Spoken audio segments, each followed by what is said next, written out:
the torture program and that we were waterboarding people. All of these folks are being charged under the Espionage Act, a pernicious law, arcane, from 1917 that's meant to go after spies, not whistleblowers. The problem, one of the many problems with the Espionage Act, for example, is that the word classification didn't even come into existence until 1952. Another problem with the Espionage Act, besides its vague, overbroad, ambiguous, there is no public interest defense. So in English, that means that all the people, including, I think most recently, Hillary Clinton, who say that Ed Snowden should just come back to the US and argue his case to a jury and to the public.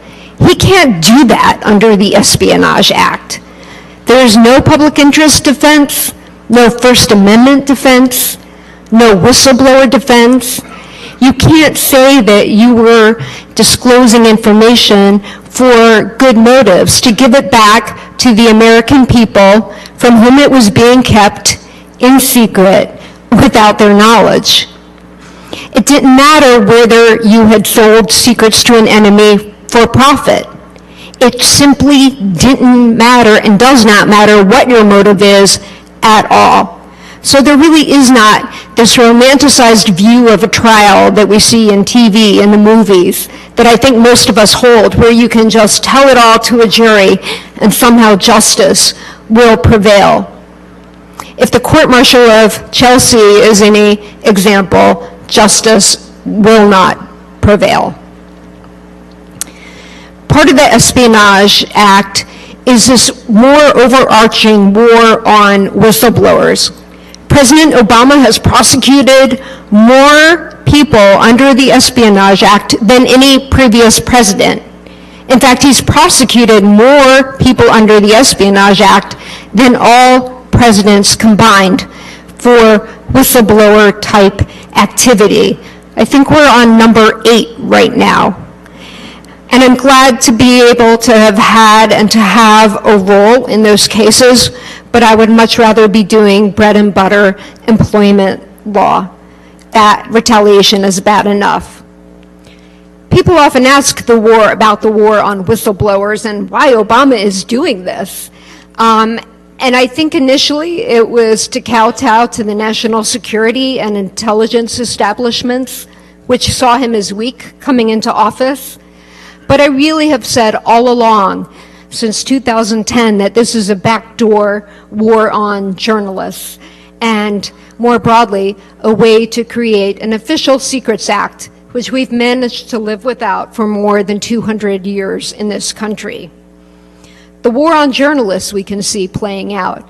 You can see it in the 23 subpoenas of the AP journalists' phone lines, the search warrant for Fox News reporter Jim Rosen, and for the subpoena that Jim Rosen now has to face. He can either testify against a source in, here's a shocker, another Espionage Act case involving a whistleblower, or he can go to jail. I think that this war on whistleblowers, this war on journalists, and this war on hacktivists is really a war on information. There are a number of people you know by their first names: Aaron, Jeremy, Weave, Barrett, Chelsea, Snowden. And the government means for it to be that way. It wants you to know these people by their first name and be scared by what happened to them. Because even when you prevail, it still sends a very chilling message. Once the government is done caricaturing you, you will not recognize who you are, and even your friends and family will or could shun you. What's at stake? We keep having to ask this over and over again, and I hope this will seep into everybody's mind, that normally we live in a country in which the work of the government is supposed to be public, and our personal lives are to be private. But that's been completely inverted. The work of the government is being done in secret, and our personal lives are public fodder. That's not what you call democracy. Now, in terms of Edward Snowden, I think we have him to thank for quite a bit here. And I'm glad to see whistleblowing on the agenda in a way that it wasn't for Hope 9. Bill Binney, another former NSA whistleblower. But Ed Snowden was able to luckily document and provide living proof of. He has unlocked two non-functioning branches of our tripartite government. Congress, for the last 10 years, has either been complicit or compliant and or lied to by NSA. They're the ones who are supposed to be doing oversight. Thanks to Snowden and his revelations, we have more than 24 bills on the floor of Congress right now. And hopefully the USA Freedom Act, which got butchered by the House, will be restored by the Senate. But again, I can't say that for sure. The Senate, the place where all good bills go to die. I don't know what will ultimately happen in Congress, but I live in DC. I don't have a voting representative in Congress. You guys do. And I know you're busy hacking and doing hacker stuff and hackerish stuff. And my kids told me I was completely dressed wrong for a hacker convention. They said, "You're wearing your lawyer uniform to the hacker convention?" But yes, call your members of Congress. They have to keep track of every call like that. You can ask Jane Hampshire, who's also here in the audience, who is the best whip I think we have in this country for Congress. In terms of the courts, that was another branch of government that's been completely shut down during the last decade. Cases challenging surveillance and torture would try to go through, and they were often blocked with assertion of either a state secrets privilege by the government, that if this stuff were made public, the sky would fall, literally. Lives would be lost. And these accusations have not escaped being put onto my clients. The government saying that Tom Drake would have the blood of soldiers on his hand, or Ed Snowden is informing terrorists of what we do. And it's been a year into the Snowden disclosures, and it's been 4 years into Tom Drake and Bill Binney's disclosures, which had actually been made right after 9/11, shortly after 9/11. And the sky has not fallen. What has fallen, I submit, is our democracy and having a free and open democratic society rather than a police state. And I think we need to decide as a country where we want to go. But there's also something important that Ed reminds me of, which is if Congress doesn't fix it and the courts don't fix it, tech will. And that's you guys. And I owe you a huge debt of gratitude, because without you, I would not be able to do my job as an attorney these days. I think and I hope, as Ed said the other day, that all people who have confidential, privileged relationships are using encryption. And I appreciate you making it more widely available, even in the last year, improving it so it's easier to use for people like me, installing it even for people, the way Freedom of the Press Foundation has, the way Tom Drake has helped people out pro bono at no cost, teaching people who are hosting crypto parties, all of you, everyone, we really need this. I think this has to be not a fallback for Congress and the courts not working, but proceeding on a parallel track, because I feel like our democracy is in that much trouble right now that I'm not confident we can right ourselves. I hope we can, or else we need to please stop calling ourselves a democracy and call it what it really is. But anyway, I appreciate what you're doing. I know other lawyers and technophobes and people who are trying to protect their privacy appreciate what you're doing. Everyone fighting and playing to their own strength is what it's going to take. So if you're a lawyer representing people who the government hates the most and is conducting a worldwide witch hunt for, and for whose death the government calls, it's crazy.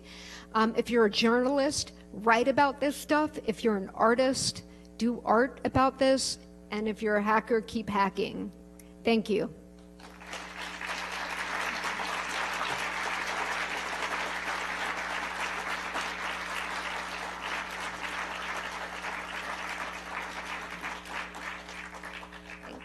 I know people have questions, and I'm supposed to keep an eye on the time and how we're doing, but there's a microphone in the middle of the room, so I would be glad to try to answer some questions in the remaining time we have, and please be understanding if there's something I can't answer because of attorney-client privilege or because of proceedings and the procedural posture that we find ourselves right now in a number of different cases, both public and private. Stymie how much I can comment on them, but I will try. I can't see out there. You guys are, so someone else, whoever's at the microphone, go ahead and step up. And if someone else can help man that process, that would be great. I want to preface my question. It's going to sound like it's coming from a place of government apologism or being conservative, and it absolutely doesn't. I'm consulting in a technical capacity for the Defense Counsel on a number of the CFA indictments you named, so I'm very sympathetic to everything you said, but I have two questions. One is whether your beef is with the Espionage Act specifically, because I take it it's a part of the structure of an act of civil disobedience that it's the principled commission of a crime and the facing of those consequences. So my question is the beef just the playing field isn't as level as it should be, and there is no due process for Snowden to come home and face that, like, the trial is classified, et cetera, et cetera? And I guess the second part of my question is whether you think the task that our government has given our Foreign Signals Intelligence Directorate needs to be rethought, if that's a part of the process, because I take it in Snowden's case, maybe more so than in Benny's and Drake's, while he leaked a lot of information that's relevant to all this domestic activity that they're not supposed to be doing, their Foreign Signals Intelligence Agency, right? He also leaked a lot of their capabilities against adversaries like China and Russia that are deployed now. And so I'm wondering, do you think a part of this whole process is rethinking whether foreign signals intelligence needs to occur, should occur in the same way now that it used to?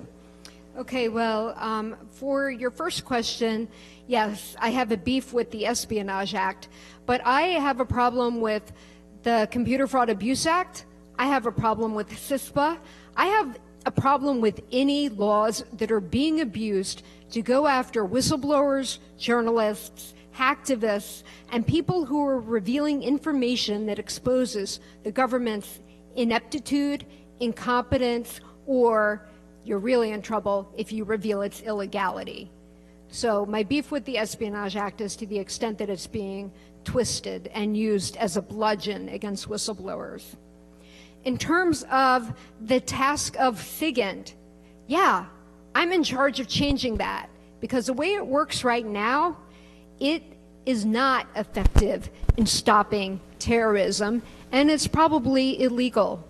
And that's not my conclusion. I agree with it, but that's the conclusion of the Privacy and Civil Liberties Oversight Board. That's the conclusion of a federal judge. That's the conclusion of Obama's own hand-picked review panel. All of them found that Section 215 of the Patriot Act, which provides for bulk collection, is probably constitutionally dubious and has not thwarted 54 terrorist plots, much less, as Alexander revised his testimony, even maybe one that could have been thwarted by other means. So if I could task SIGINT, I would tell them to go back to their pre-9/11 mission of using foreign intel on people for whom they have probable cause to believe are involved in terrorist activity. As we witnessed tragically yesterday, an airplane ended up blown up. I'm not sure if, well, now we're, heading on, coming up on almost a day that we've known about this, and maybe they do know who the perpetrators were, but the fact that they didn't know who they were instantly, the fact that they didn't know about this, surveillance, with all the surveillance we have, it has not been able to stop the Boston bombing or the downing of the Malaysian airliner. So I think SIGINT needs to go back to its roots, focus more on human intelligence, and use the algorithms that I know it bastardized from people like Bill Binney that would provide for collection on people that we have probable cause or reasonable suspicion to believe are trying to hurt our country, rather than surveilling innocent populations of our own people in the U.S. as well as people worldwide.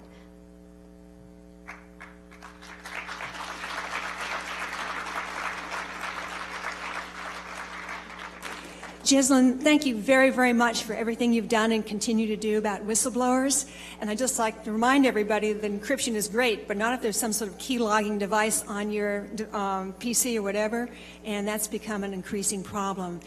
My question is, the only whistleblowers we hear from are U.S. government whistleblowers, Thomas Drake, Bill Binney, Chelsea Manning, and what about people in the private sector who become aware of horrible misdeeds? Obviously it's not as severe as spying, who face retribution or recriminations for either speaking out or just knowing something that somebody does not want to have made public. Interestingly and counterintuitively, corporate whistleblowers have far more protection than national security and intelligence whistleblowers who are deliberately cut out of whistleblower protections. So if you're working for a corporation, if you're anybody thinking of blowing the whistle, I would consult an attorney ahead of time. I would say 95% of the traffic that comes my way involves people who have already blown the whistle and are being retaliated against. But on the corporate side, you have the Sarbanes-Oxley Act and Dodd-Frank, which can help protect you. People who are unprotected right now are contractors, and contrary to what President Obama said, that Ed Snowden could have gone through his executive order, which is called President's Policy Directive 19, that was Obama either being completely misinformed or lying, because PPD 19 is not retroactive and does not apply to contractors, at least at the time that Snowden made his disclosures. So contractors are very unprotected. There are laws in the works right now that we are working on to get better protection for contractors and to get them covered by the Whistleblower Protection Enhancement Act. And that is something that recently, meaning just a couple days ago, the House approved, and it still could get quite butchered, but we're hopeful to have better protection for contractors like Ed and like Tom Drake before Tom worked at NSA. Tom and Ed both worked at Booz Allen Hamilton, which seems to be a breeding ground for whistleblowers. But if you're in the private sector and you want to blow the whistle, give me a call and we can talk about that more too. Thank you very much for coming. I wanted to ask you, as a creative artist myself, as well as a citizen journalist and someone who works with the media a bit, we see things like you and Mr. Drake on The Daily Show and the whole thing being played for laughs by comedians, which is great. But I wondered if you could speak a little bit about the place of just purely getting the word out about how ridiculous these things are, as like like Drake's case was eventually whittled down, I guess, when people started realizing how ridiculous it was and when it was in the media. But like if there's a Snowden trial, if such a thing ever happens, will it actually matter to those in charge, even if every single person is laughing at the ridiculousness of it all? Like, yeah, will it really matter to the people in charge? It's kind of an overarching question that hovers over everything Snowden, because nothing about the government's reaction is rational. Snowden clearly started a debate that has been of huge public importance, has been covered in newspapers around the world that have won major prizes, including here in the US with the Pulitzer Prize. And Snowden himself has won countless awards. The Courage Foundation is keeping track of all of this and also providing funding for legal defense of Ed Snowden. All of my clients I have represented pro bono, because by the time they get to me, they're usually bankrupt. I think when whistleblowers face this kind of retaliation, they end up bankrupt, blacklisted, and broke, because not only have you lost your job, but you're running up legal fees. In terms of the media is very double-edged. The media has been horrible to whistleblowers in terms of stereotyping them and allowing caricatures to be drawn every single day of my clients that are unrecognizable to people who actually know my clients. And I fault lazy media and mainstream media when they keep resurrecting and recirculating the same lies and the same factual inaccuracies over and over again. But media has also been the saving grace. Jane Mayer did a long-form investigative piece for The New Yorker on Tom Drake's case, followed by a 60 Minutes piece. And shortly after that, we had 2 editorials in the Washington Post in the backyard of the NSA talking about overcharging and talking about going after leaks. So the media, especially a huge shout out to alternative media and independent media, they've been great, and it's very important. I rely on them a great deal in terms of getting the word out. In terms of the mainstream media, there are probably 5 journalists that I would take a whistleblower story to if a whistleblower strategically wanted to go public or be more public about what was happening. As Ahmed mentioned in the previous talk, when you're a criminal defendant, you're pretty locked down and gagged. So other people have to be your voice for you. And Tom Drake can talk about that to you more in the next session. But the rule is always silence is golden, which puts you at an extreme disadvantage because the U.S. holds all the cards and can have all the flashy press conferences it wants and paint you as a traitor, a spy, a turncoat, a naive 29-year-old. The list goes on, a Russian spy. I could create all kinds of colorful, I should make a list sometime, but it's too strange, of all the different names my clients have been called when we're out to, or the U.S. government is out to kill the messenger rather than listen to the message. So I look around and I see a lot of students here today. Would you recommend going to law school as a way of like affecting change in this sphere? I mean, we're all, we all know the technology, we all know cryptography and everything. Would you recommend working inside the system to try and change it, like moving forward? Yeah, I mean, it's a bad time to go to law school right now economically. It is a shitty time to go to law school. Hiring is really bad right now, but having a legal degree, especially with technology, we're in an area right now where the law lags behind, and that's a gross understatement, but completely lags behind the tech. And everyone in Congress on the HIPSI and SISI are sitting there reading Encryption for Dummies and trying to understand the internet and calling their kids about how do I even get on the internet other than, Facebook. How do I do any of this? I think having a law degree is incredibly helpful when looking at and having the conversation where law meets tech. And we have Section 215 of the Patriot Act that's been completely bastardized. Sensenbrenner can say, I wrote the Patriot Act, and this is not what I envisioned.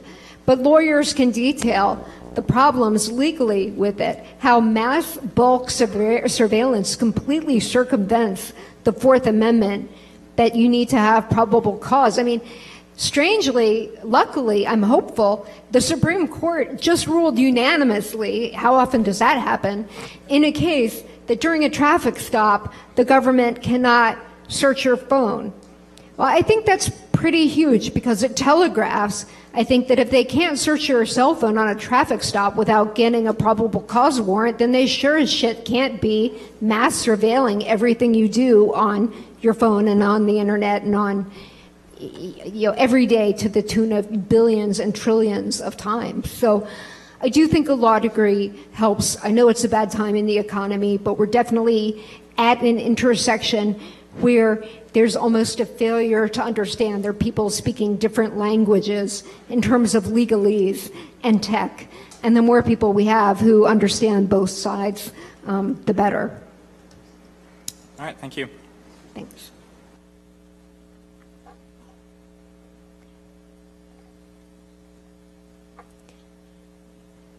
Anyone else?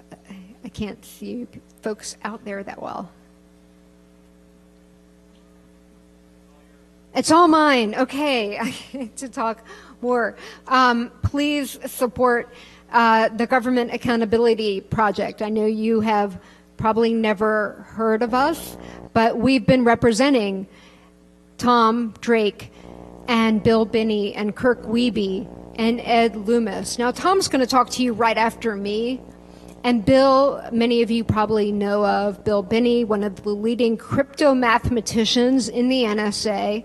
There was a great article the other day about how mathematicians don't want to be working for the NSA right now, which I think is a good move, but also sad for our country, because if we were going in the right direction, we would want to recruit talent to do actual smart surveillance. People accuse me of being against secrets. I want everything to be open. Look, I get having sources and methods be classified.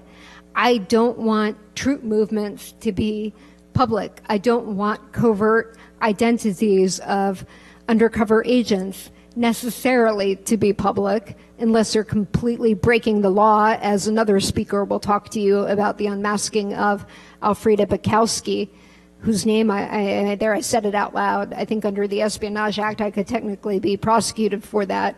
But I think secrecy has been used way too much to do really, really dark things in our government. And while it's fine to protect sources and methods, spying on innocent populations using the most popular and widely available groups like Microsoft and Google and Apple and the big tech out there to do your dirty work is clearly problematic and antithetical to what we are as a country in terms of being free and open democratic society. The people are supposed to control the government, not the other way around. And I feel for the last decade, since 9/11, anytime you have a national security crisis, the pendulum swings, no, left for you guys, well, it swings to the right, right to you. It swings towards broader executive authority. And I thought after 10 years later and upon the election of Barack Obama, that he would keep his promise and bring the pendulum back to some point of equipoise. And that obviously hasn't happened. Instead, the pendulum has gone further. We're no longer torturing, but we're droning the crap out of everybody. We're no longer, having as many secret meetings. We're just spying on everything. We're collecting it all. And I'm getting the 5-minute warning, so I can continue on my diatribe against secrecy a little bit more. But I don't know when we've gotten good things out of secrets. Tom Drake will talk about the fact that I really do think NSA has a diagnosable, at least from my armchair, hoarding disorder in which they need to collect everything. You know, and if you're trying to find the needle in the haystack, I don't think anyone would want to make the haystack bigger. I also have never seen, as a lawyer, so many people test a lie without any consequence whatsoever. These are people like James Clapper and Keith Alexander who've lied to Congress under oath with complete impunity. In fact, it boggles my mind, as it should bother you, that there is not a single congressional investigation of NSA going on right now. I went to Germany with 2 clients last week with Tom Drake and Bill Binney to appear before the Bundestag because they have an investigation of NSA. And as soon as we testified, we learned that actually the BND that was spying on behalf of the U.S. government on the very investigation to which we were testifying, which was looking at the U.S. spying on Germans.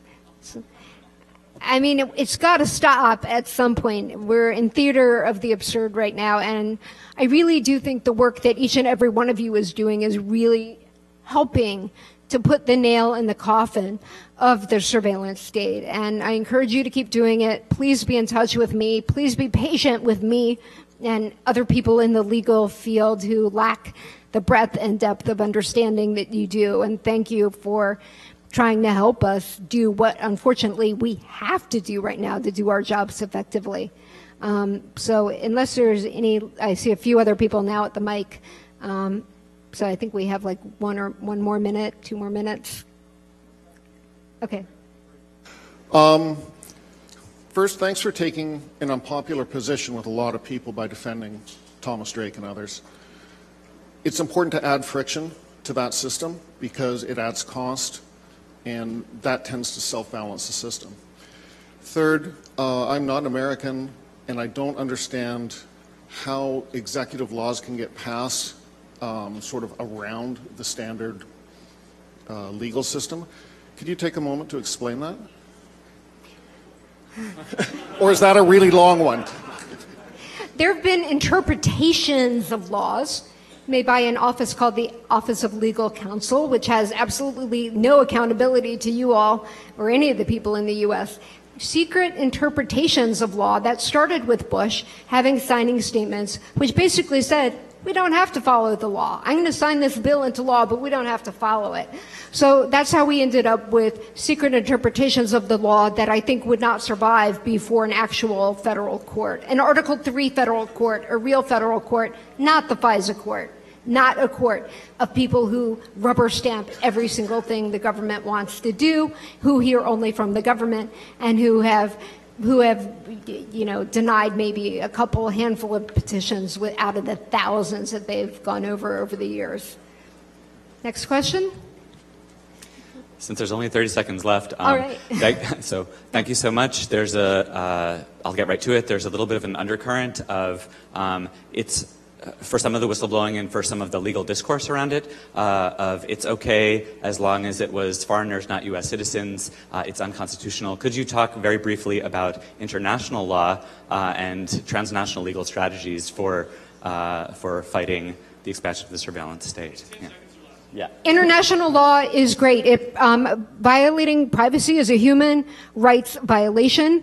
It's prohibited. The Universal Declaration of Human Rights does not allow this. Human Rights Watch, Human Rights First, Amnesty have all come out and condemned surveillance. International law on this is far better than our law in the U.S., but the Supreme Court discounts international law, as do a lot of federal courts.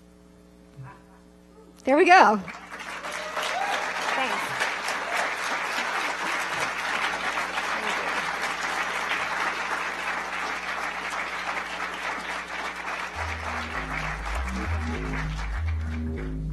Tom Drake is on deck next, so don't stray too far. Tom, I know you're in here somewhere. I just can't see you.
Everyone, as you might have noticed, we're a little bit crowded today, which is very exciting. Welcome.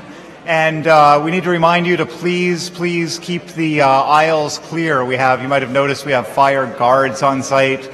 We have the lovely fire marshal paying us a visit today, so we want to make sure we can continue on as expected with the conference. So please, if you're standing in the side, make sure you're not in the aisle, but in the red tape area, and we'll get started momentarily.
Vivian. Hi, I'm Bert. I'll be right back. Okay, great. Yes. Are we all hooked up? Thank you.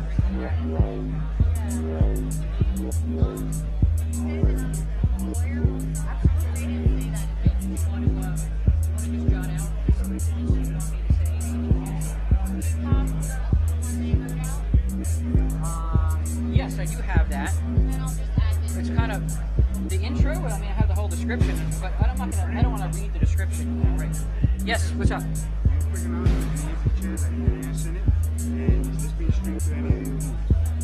I don't know. I'm not involved in the streaming. Do you know if this is being streamed? Probably not.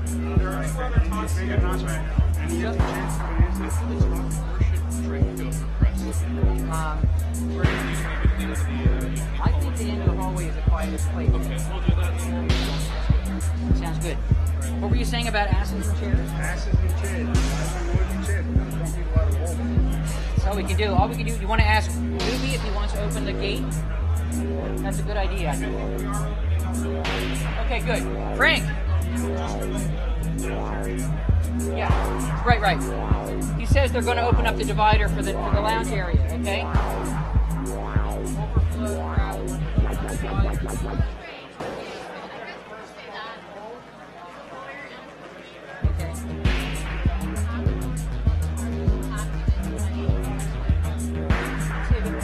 I'll get this in.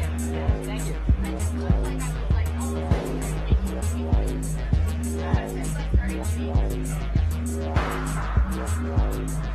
Yeah.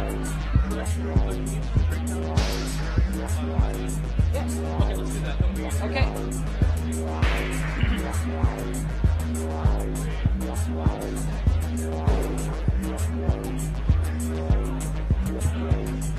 Here it is.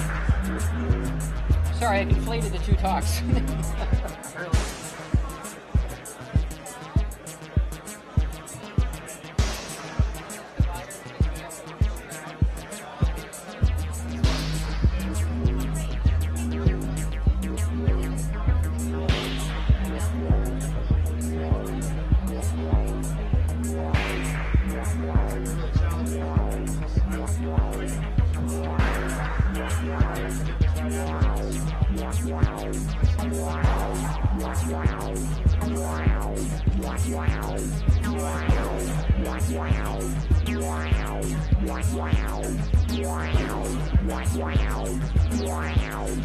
Hey, any chance you can open up the divider between Top South and the lounge in the middle? We have a crazy overflow crowd in here.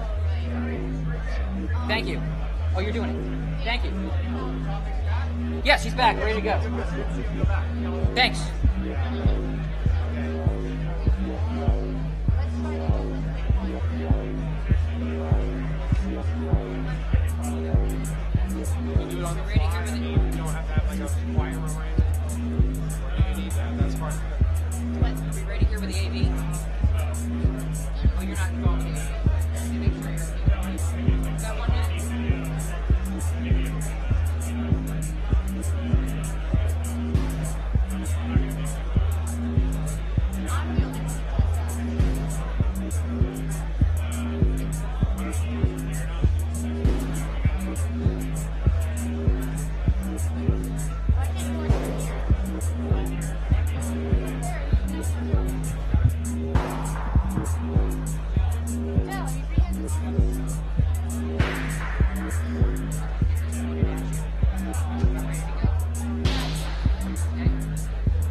Good afternoon.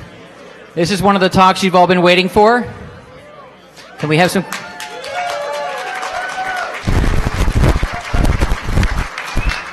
Actually, you've been waiting for a lot of talks, but this is like one of the highlights. I'm proud to introduce Vivian Lesnick-Weissman, a lawyer and a filmmaker, documentary filmmaker. Her new film, The Hacker Wars, it's about the targeting of hacktivists by the United States government. And she will be having a conversation here on stage with Thomas Drake, a renowned NSA whistleblower who was persecuted and prosecuted unsuccessfully, fortunately. He called their bluff and he walked away. So let me introduce Thomas Drake and Vivian Lesnick-Weissman.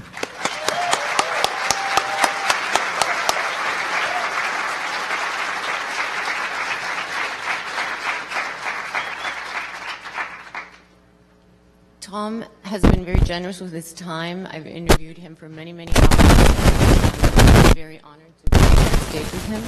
I'm going to show some clips from the film, and obviously we'll have time for some questions too. So, there is a congruence between whistleblowing and hacktivism and hacktivists. The similarity is speaking truth to and of power, revealing the power structure, whether it's corporate, whether it's government, or both. I was a senior executive at the National Security Agency, and I served there for about 6.5 years. I blew the whistle on the secret surveillance program called Stellar Wind, which were the foundational surveillance programs that ultimately Edward Snowden, 12 years later, is now disclosing through reporters and journalists. The government went ahead and prosecuted me under the Espionage Act. It was a 10 felony count indictment. I faced 35 years in prison.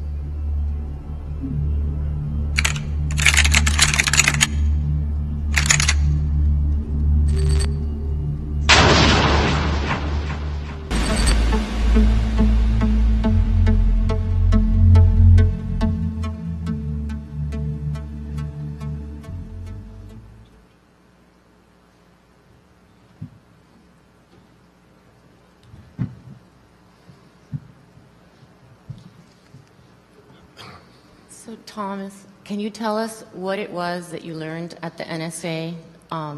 You were a contractor there for 12 years, and then on 9/11, you became an employee with a very high post with all access. And what did you see there that prompted you to blow the whistle?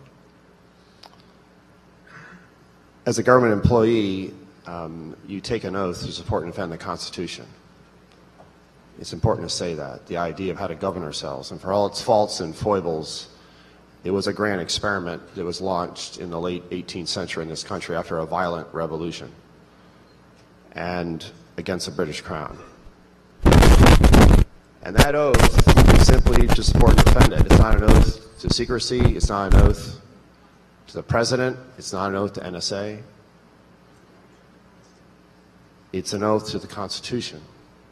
And 9/11 was a trigger event that led the government at the highest levels, up to and including former Vice President Cheney and President Bush, to approve a number of different programs, some of which we still do not know the full extent of in spite of the Snowden disclosures. And much to my horror, having grown up in the 1970s as a very young teenager, witnessing the resignation of a president from his office, Watergate, that's when I was first introduced to as a civil, liberties and civic studies and the history of the Pentagon Papers, the bright and shining lie called Vietnam, Ellsberg facing trial, as the first whistleblower charged on the Espionage Act. And also finding out that no one was above the law, no one was above the Constitution, even if the president said so. And the horrors of what was possible, I was now confronted by in secret, because right after 9/11, word went out from the White House that the National Security Agency had been given presidential authorization to turn the United States of America into the equivalent of a foreign nation for the purposes of dragnet electronic surveillance on an extraordinary scale. It didn't matter what had happened in the 70s. It didn't matter that there was a law called the Constitution. It didn't matter that if you want to change the law, you go to Congress. None of that mattered. This was raw executive power taking control of the government from inside out. And no one knew about it except for a small handful. The surveillance programs that were launched after 9/11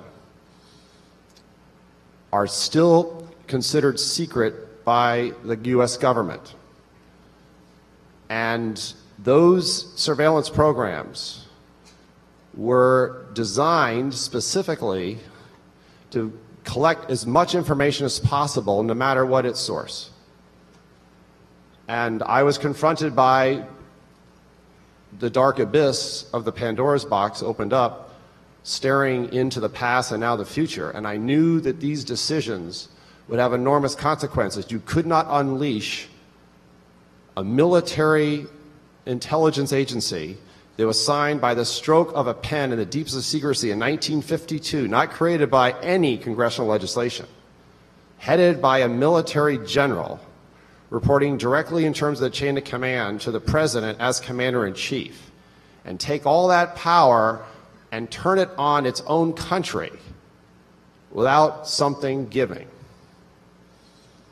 And I knew that if I remained silent in those first few weeks after 9/11, when I discovered all this, that I would be complicit in a crime, and I could not remain silent when my own government was now a criminal enterprise subverting the Constitution of the United States.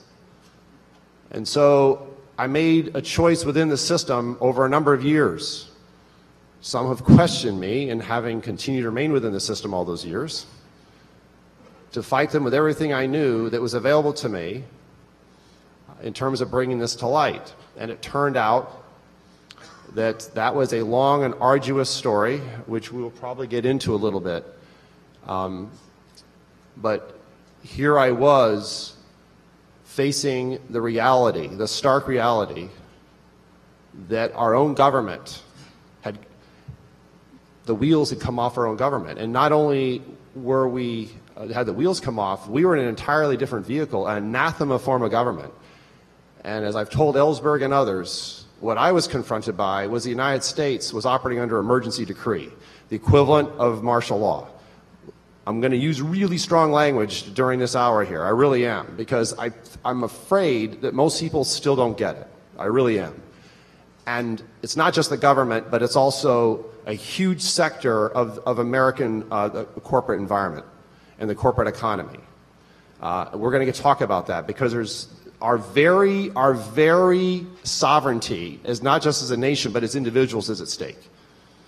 And you know, I don't want society becoming like Winston in 1984, where the only place that Winston had any kind of security, to say it that way, was in the corner, outside the constant gaze of the video cameras, which meant they knew where he was. And I've lived this. I've lived this in a way, and I was able to come through it, and I'm sitting in front of you, all the hundreds of you out there, as a free human being. I can't begin to tell you what it means to be free, when the government spent many, many years doing everything it could to take away the very heart of what it means to be a sovereign human being and put me in prison for as long as they could. What it means to actually be free. You really begin to focus on what matters in life. And so I don't have a whole lot of sympathy for people that try to apologize for this. I don't have a whole lot of sympathy for people who try to give the government the benefit of the doubt. It's important to note that after 9/11, we were essentially put under emergency law by the executive, and there was no constitution. So you documented in your case the surveillance state up to that point. If we had really paid attention to what you were saying, we might not be where we are now. The surveillance state's already here. Well, see, the kicker is I went to everybody that Jesselyn Radack said earlier. I went to every channel that existed, including serving as a material witness over a period of months during 2002, including the joint inquiry, giving prima facie evidence of the surveillance programs, particularly Stellar Wind, the failure of 9/11, as well as a cover-up and the massive fraud, waste, and abuse, billions and billions being spent in the name of security. And it's important to note that my moment of truth was actually the first week in October of 2001. Now, this is barely 3 weeks after 9/11. I confronted the lead attorney at NSA. He actually showed up in the recent Frontline documentary called The United States of Secrets. And he said, "You don't understand, Mr. Drake."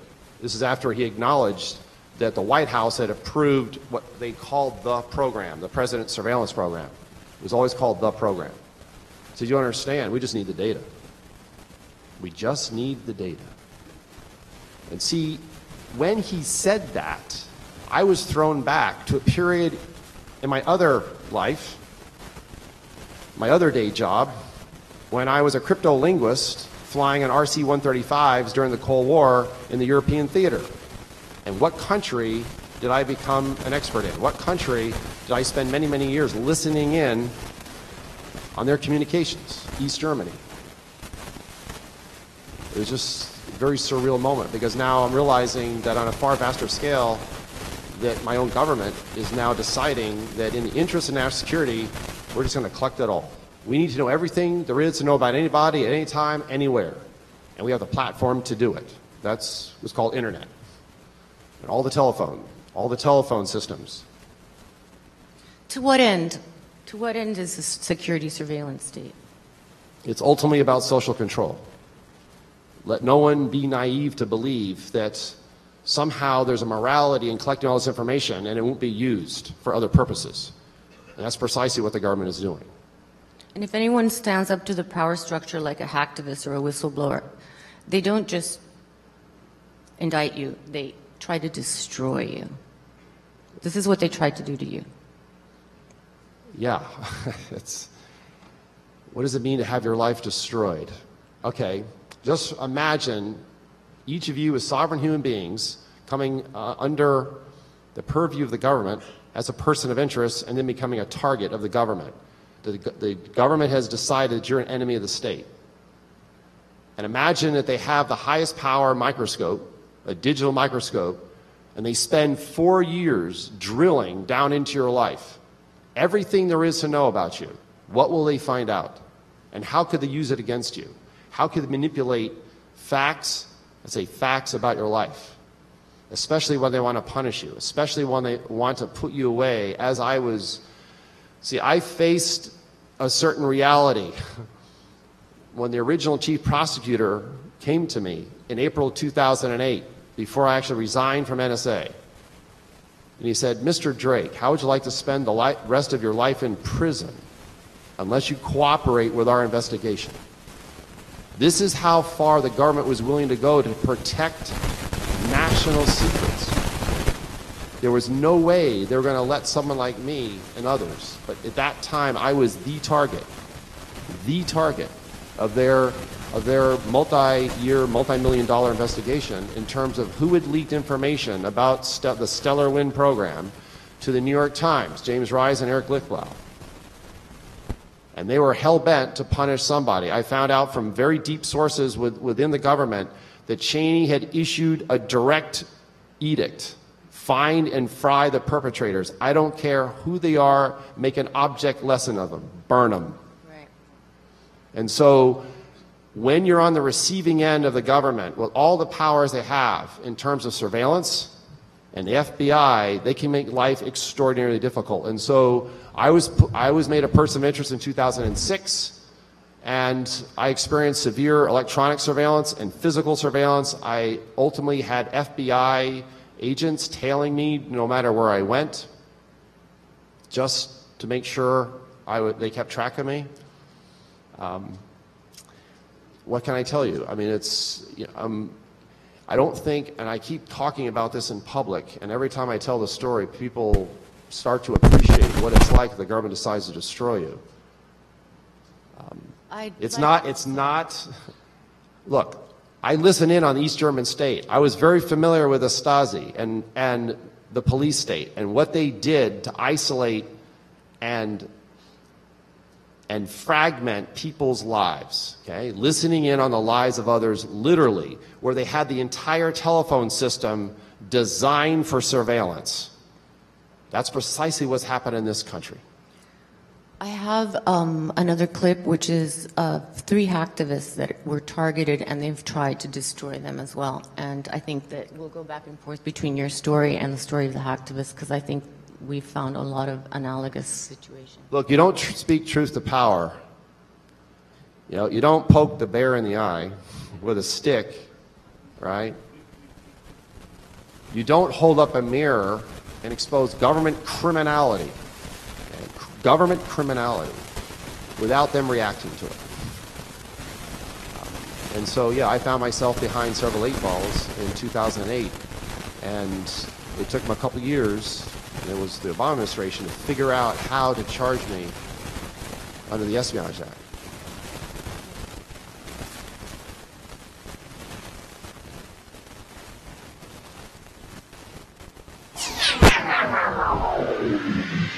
Anonymous. Cyber attacks. A new kind of warfare. Hackers and activists. Security leaks. Computer hackers. Hackers. Activists.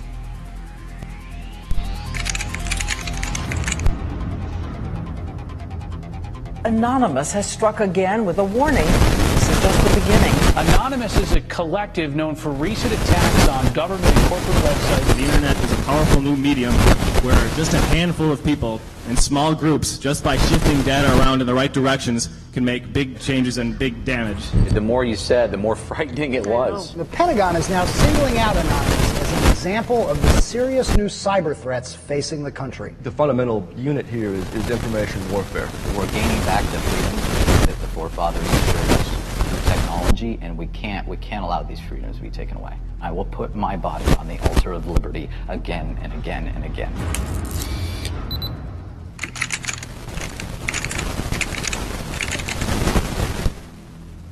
Information is the weapon, and information properly understood and properly used in an honest way is more effective than anything else in the world.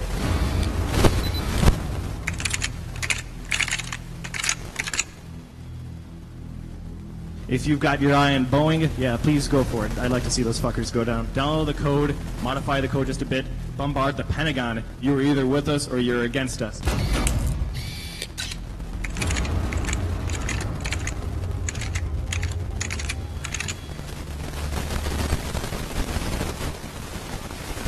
So the Obama administration and the DOJ have gone after whistleblowers and hackers with phenomenal vengeance.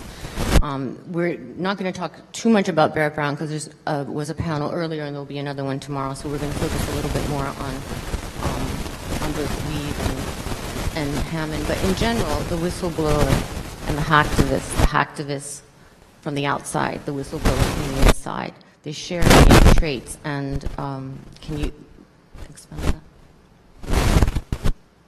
Look, there was information that I had access to when I was in the government. And it was crystal clear that what I discovered in terms of government criminality, massive fraud, waste, and abuse, and threats literally to public safety deserve to be free and made available to the public so they could be informed. And though I went the first few years, I went through government channels, I ultimately did make a fateful decision.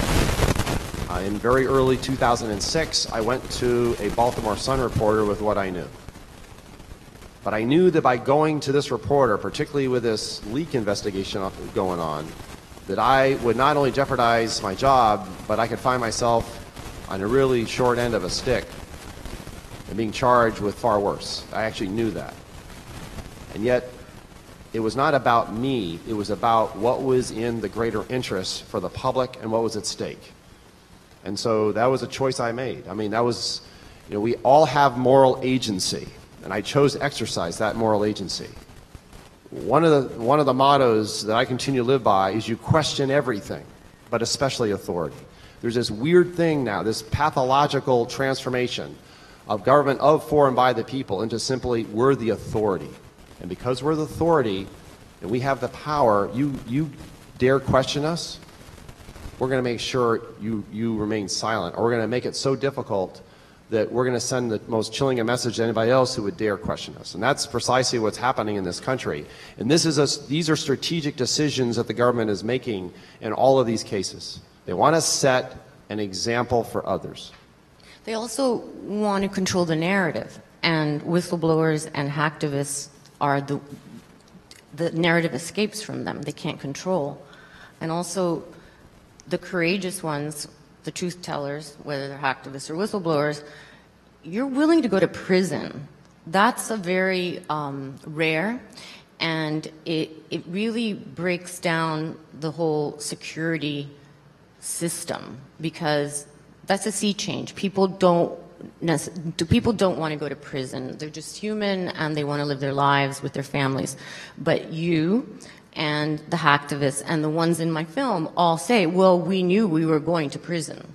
So what do you do with people like that? People who are willing to stand up for what they believe in, people who believe in the Constitution, the real patriots are the people in this film and yourself, against the security surveillance state. What does a state do with you? Well, we've seen what they do. Look, you don't do what Edward Snowden did. You don't do what Jeremy did. You don't do what Weave did. You don't do what Barrett Brown did, right? Especially in this climate. You don't do what I did or Bill Binney and others without the government saying, you know what, you're a direct threat because you're not playing by the rules. See, but these rules don't mean anything to the government. I am a prime example. I was actually considered to be the example the government was going to establish and prop me out on the public comment and say, this is what happens when you question us. This is what happens when you decide to expose information in the public interest. This is what happens because you betrayed the system. You betrayed this system. And those who dare dissent in that manner, those who dare raise their voices against authority, are the most dangerous kind in this kind of regime. And so, not just the government, but even corporations in partnership or in bed with the government. See, I gave a speech, if anybody wants, you can do a search on it. It was at the Web 2.0 Summit in San Francisco, not long after I had pleaded guilty to exceeding authorized use of a computer under the Computer Fraud and Abuse Act. I was invited to give a talk, and I took on both the government as well as the corporations. And I know people are made very uncomfortable because, see, all of this in the information economy is being used against us. All these services, right, is data of who you are is very valuable, and the more the better. And so you have just not just the government surveilling, but you have the corporations are surveilling you as well. And then selling services back to you. And then they're giving back doors on an extraordinary scale, a scale it's still not fully revealed. I keep saying that. I'm hoping there's more disclosures in what's come out from Edward Snowden, how far this regime has gone, fully penetrating the entire infrastructure of our modern society on a scale the world and history has never seen before. But see, this is all in the background. This is all embedded. And, you know, we're lulled into this matrix mentality, right? That somehow we can protect ourselves. Really. For those of you, especially in this audience, right? You know, deep packet inspection, I'll just throw that out there. When you actually build in surveillance by design, it makes it extraordinarily difficult. That's why anonymization becomes even more important in this space. Now you're sort of in this, you know, who can out anonymize the other, and the cat and mouse game and all those. I spend many, many hours helping people, critical people that are defending people like myself and others, completely pro bono, setting them up with systems that at least they have some reasonable expectation that they can communicate in a way that maybe the government will know exactly what they're saying at the time they say it, with no guarantees. I want to show a clip from a case that I think everyone in this room is familiar with, and Thomas and I spoke about it. We were actually with him last night. It's not scary to be going to prison? No, I never was scared to be going to prison. There's all these cool people, and I'm learning all these cool things, and you know, I'm making lifelong future friends, and you know, it's future business partners certainly.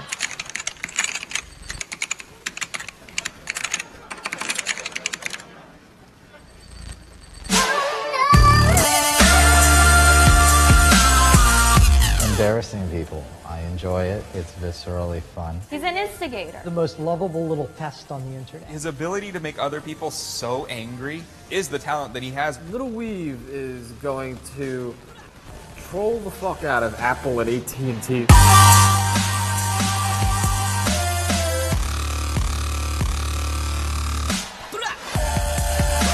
How do I plan on keeping my cornbread safe in prison?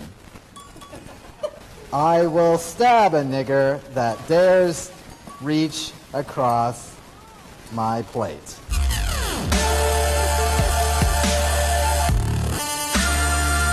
I am the Bruce Lee of Reg XP. I didn't get caught. I put my name on what I did.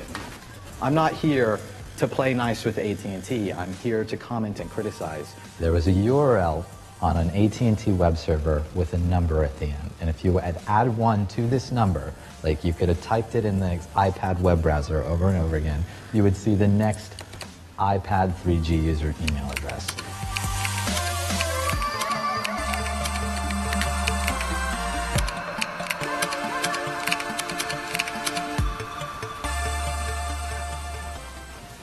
So we was convicted to 41 months, the top of the guidelines, CFAA violations for adding 1 to a number. What do you think, Thomas? Pretty ridiculous, isn't it? You know, it's funny seeing this again because, and then it's not so funny. I used to be in the software development and coding arena. I was a certified software test engineer for a number of years. I've analyzed hundreds of millions of lines of code back in my day. And we used to look for hidden channels, covert channels, back doors. You know, this is the space of the digital age. And why? Because we're increasingly reliant on these very systems. And you know, what does it mean when the government actually has a state-sponsored program to ensure that the electronic infrastructure of society is as weak and as insecure as possible? What does it tell you? Now the government is actually the enemy, isn't it? Well, they turned me into an enemy of the state. It was all power projection. And so Your crimes were similar because we basically embarrassed AT&T. And in the end, you didn't have any classified information that you revealed, but you certainly embarrassed the NSA. yeah, and it's really interesting psychologically when you make an institution look bad. So to save their face, they're going to spite you. And that's precisely what happened to me. I mean, I remember you don't spend a lifetime as I did in various capacities. Military in the Cold War, as a contractor, I did a lot of consulting in Silicon Valley. I mean, it's funny, I remember when I was a virtual member of the Chaos Computer Club in the 1980s. Those were really innocent days now when I look back on them. There wasn't all these dark shadows about what could be. It was you had the ethics of anything you discovered or found, you would share. And it was really cool, and you had clubs, and you got together, and you had dinners, and families chatted, and you did all kinds of things like that together. And it was all this new technology. My first computer was an Atari 800. It was really, really a moment when I was being severely interrogated by the FBI willingly in my house in November of 2007 when they showed up with a dozen FBI agents that were armed. And they tossed my house. And one of the technicians was coming up from this. I have all kinds of legacy equipment, okay?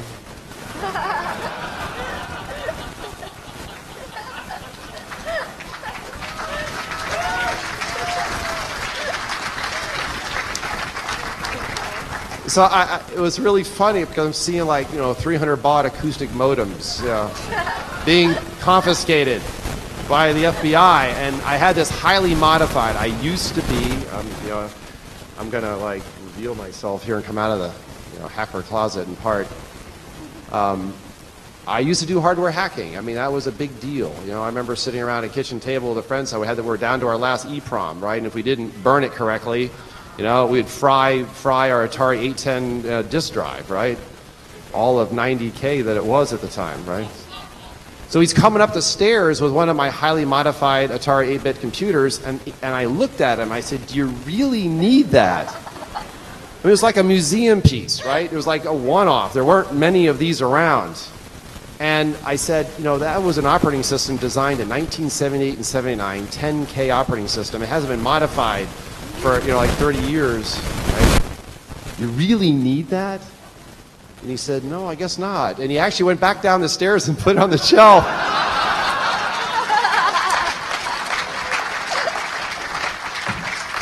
Yeah. We always knew you were a hacker, Tom. Yeah.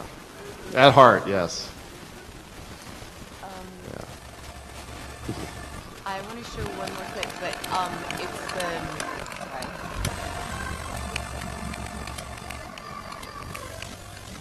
Hey, sorry, I get nervous. Whenever Drake speaks.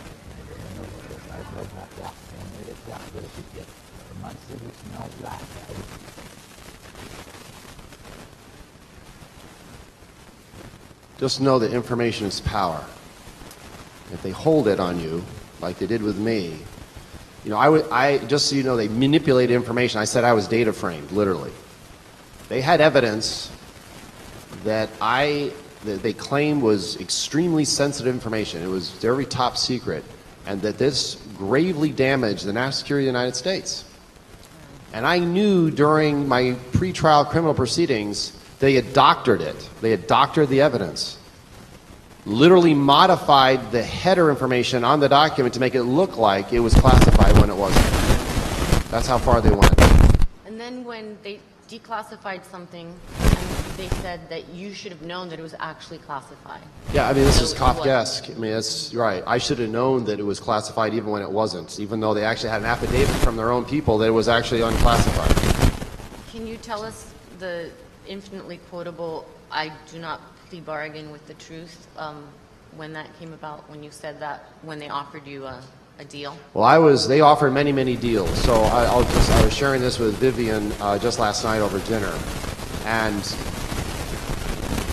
when I was originally confronted as a person of interest and now a target of a criminal investigation, the chief prosecutor threatened me with spending the rest of my life in prison. And if I actually pled out in 2008, that maybe it would be 35 years or less. Maybe. That's a pretty good deal, right? A year later, in May of 2009, I was at a conference in Arizona, and I had a private attorney who I was spending tens of thousands of dollars on to defend me against the government. So this is a year later, and he said there's another plea framework, no guarantees, but it looks like they're going to come down from 25, 35 years to maybe 15 to 17. Much better deal, right? And I kept saying, if you have the evidence to convict me before a jury then bring the charges on. Just bring them on. I was not going to plead out to something I didn't do. And I literally told the original chief prosecutor I would not plea bargain with the truth. But I didn't know that there was no certainty in my case that the truth was going to matter with them, because it didn't. It's only what they could get away with. So then we get to the 2010 when I was secretly charged. Now, it's important for you to know just how much resources the government put into my case. I was actually in New York City, clearing my head, attempting to do so, in April of 2008, and I get a phone call from one of the FBI agents, who was the contact person. This is before I actually had a private attorney. And she said, we need you to come back down to one of our facilities. Well, this is one of those sensitive compartmented information facilities that Jesselyn Radack mentioned in her talk. And it's in the greater Washington, D.C. area, and it's a black room. It's got one door that comes in and out. And I'm walking in, and guess what I'm noticing? I'm seeing agents' cubicles, and they actually have a label, one of those little name tags, and it says Mole Hunter. The Mole Hunter unit is actually well known within the FBI, but this is the unit that doesn't go after truth tellers and whistleblowers or hacktivists. This is the one ostensibly is trained to go after real spies. That's how egregious they considered me. This is how far they had painted me into the black shadows. They were sicking key elements, lead FBI agents from this mole hunter unit. It reminds me of Spy Hunter, one of the old classic games. And I was hunted. You know, it's weird. I mean, having played a lot of the classic games, remember that was the other nice thing about all the golden era of computing. There was a lot of extraordinarily cool games to play when you weren't coding and hacking and doing other things, right? I want to bring this fellow into the conversation.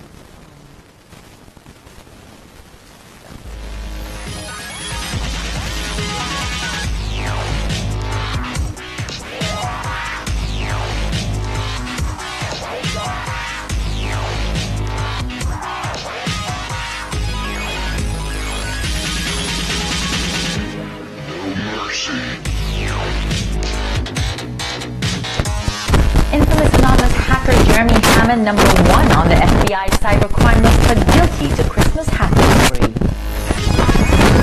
10 años de prisión a Jeremy Hammond. Known as the electronic Robin Hood. Jeremy Hammond. Computer hacker Jeremy Hammond has been sentenced to 10 years in prison.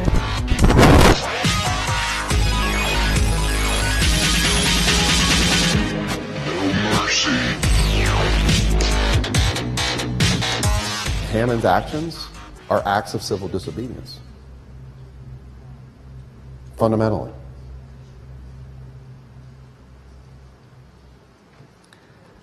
Could you elaborate on that? Look, I'm going to say something that's really serious about this because this reminds me in terms of what Jeremy Hammond did. It was an extraordinary service to actually hack the Stratfor emails and for Project PM, because one of the things I discovered at NSA as this surveillance state regime metastasized and became a cancer on the body politic, a cancer on the Constitution. NSA had extraordinary deep relationships with traditional IT companies and telcos like AT&T and Verizon, right? But one of the things they developed is you had these specialized companies, revolving door, that were using information that was collected by the government, secrecy and surveillance apparatus, and then passing it on to their clients to leverage. Remember, information is power. So now you're not only do you have a mass surveillance state, but you're now repurposing what ostensibly was intelligence information, and you're repurposing in the form of economic and industrial espionage. And you're selling secrets to others because it's worth a lot of money, or you're selling influence, or you're buying influence. It's important to know this. And I understand why the government was really ticked at Jeremy. I really understand and appreciate why they would want to hammer him as hard as they could with everything they had in their arsenal. Because he was revealing a state secret, something that I actually shared with the 9/11 congressional investigators. But see, all of my material evidence in terms of secret surveillance, the industrial espionage, the relationships with a number of US-based corporations and overseas subsidiaries was all considered so secret as a state secret that it couldn't even end up in the secret report of the 9/11 investigations. It was all censored and suppressed. In fact, for years now, and it's been renewed in the last year, there were people working on my behalf and independently attempting to even locate the thousands of pages of documentation that I actually gave these investigators, as well as hours of oral testimony. They cannot find any record of any of this. Apparently it's all been disappeared in the archives. Sort of the Indiana Jones warehouse, you know. There's an NSA version of it, by the way. That's actually where Thin Thread ended up, okay? Yeah, it went into the Indiana Jones digital warehouse, never to be seen again. So it's really important to understand at the highest levels, when you combine the government with these corporations who are now utilizing the information, or you have essentially intelligence companies that specialize in brokering intelligence that is provided to them by the government at the highest levels. What does that do? And what form of government is that? It's certainly not the form of government I took an oath to support and defend. But now I'm finding out that my own government is a clear and compelling danger to the Constitution, that it is in fact a domestic enemy of the Constitution, not just form.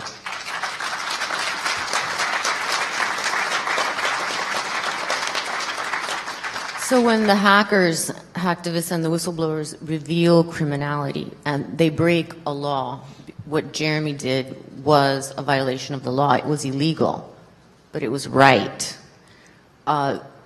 When our government, our legal system unchains from principle and what's right and just latches onto a law to punish, to destroy the lives of people like yourself and Jeremy and Barrett Brown. I mean, it's the demise of the rule of law. I mean, we have laws. The Third Reich had laws, but that means we're no longer citizens with rights. We have no inalienable rights. There is no right of life or liberty or the pursuit of happiness. You have no sovereignty. It's only what privilege is given to you by the state. Really, we've been there in history. It's not kind. And yet the power that's available to the government and these corporations is extraordinarily enormous. But that means that, in essence, the government itself has become the outlaw, truth be told. And those who would violate certain laws or allegedly violate certain laws, and those are the ones that are turned into the criminals, should tell you how far this government has gone. I mean, it really, if you no longer can, remember, the government is us. But if the government is now acting in its own self-interest, and it's now acting out of its own power, and the pathology of then using that power to hammer you, or those who would question what it's doing, we've gone far down the pike of in this dark thread of history. And history's not kind at all. I mean, it was extremely personal for me on a recent trip to Berlin, where I actually visited the Stasi headquarters, as well as their secret prison system, one of them, and as well as their archives. Standing there in the archives, seeing umpteen row upon row upon row of files, this incredibly...